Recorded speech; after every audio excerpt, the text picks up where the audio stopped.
Ayan. So ito mga ka-wash out. Ito po yung tinatawag na Sawang Dive Camp. Ayan. It's like a tourist spot here at Isla Verde. Ayan. It's a good tourist spot. Si Sawang Dive Camp. Sobrang ganda po dito, as in papakita ko sa inyo ha. So ito po yung sinasakyan namin papunta rito. Ayan.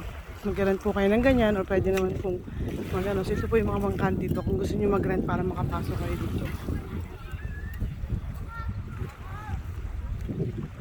Sikyal! Ayan, super ganda po. Ang dami po nagpupunta talaga dito. It's like one of the tourist spot here in Philippines. Isla Verde, Batangas.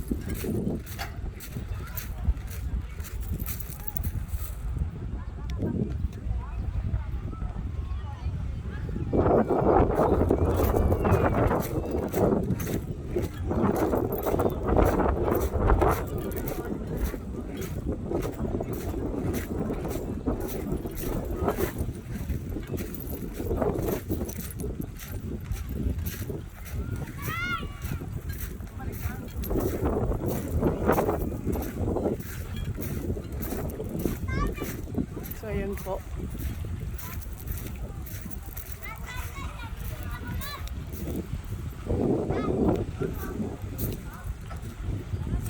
Tapos kung gusto niyo naman po, hindi na po kayo kailangan mag-stay. Kung gusto niyo naman po, pwede kayong kumuha ng kubo.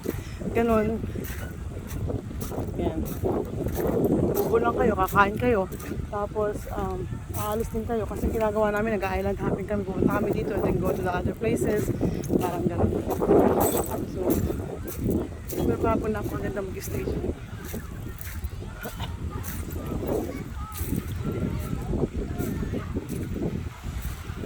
Napansin nyo, napakadaming bangka kasi yan po sinasakyan talaga para makarating dito kasi hindi po pwede yung mga bangka.